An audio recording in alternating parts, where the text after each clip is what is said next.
તુકારામજીનો એક પ્રસંગ છે. તુકારામજી આ નામ સ્મરણ કરે ને ભગવાનની ભક્તિ કરે ને એના પત્નીને બિલકુલ ન ગમતું, એની નિંદા કરે, અપમાન કર્યા કરે. એક દિવસ તુકારામજી બજારમાંથી એક શેરડીનો સાંઠો લઈને આવતા હતા, ખંભા ઉપર શેરડીનો સાંઠો, અને તુકારામજી આવતા હતા. એટલે દૂરથી એની પત્નીએ જોયું કે શેરડીનો સાંઠો લઈને આવે છે.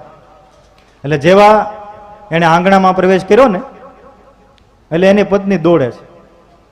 દોડીને તુકારામજીના આ ખભા ઉપર શેરડીનો સાંઠો હતો એ ચોંટી લીધો અને તુકારામજીના પીઠ ઉપર આ શેરડીનો સાંઠો મારે છે, પીઠ ઉપર મારે છે.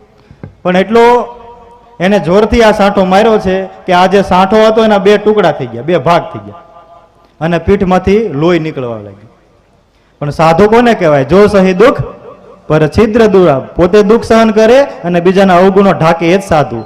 તુકારામજી ક્રોધ નથી કરતા, અપશબ્દ નથી બોલતા, એને ધિક્કારતા નથી, પણ શું કે ખબર? તુકારામજી એટલું જ બોલ્યા કે બહુ સારું કર્યું તે. હું ક્યારનો વિચાર કરતો હતો કે શેરડીનો સાંઠો એક છે, અમે ખાવા વાળા બે છે, આ બે ટુકડા કઈ રીતે કરશું? પણ તે તો બહુ કામ સરળ કરી દીધું. આ બે ટુકડા કરી દીધા, હાલે એક ટુકડો તું ખા અને એક ટુકડો હું ખાવ. આ સાધુ છે.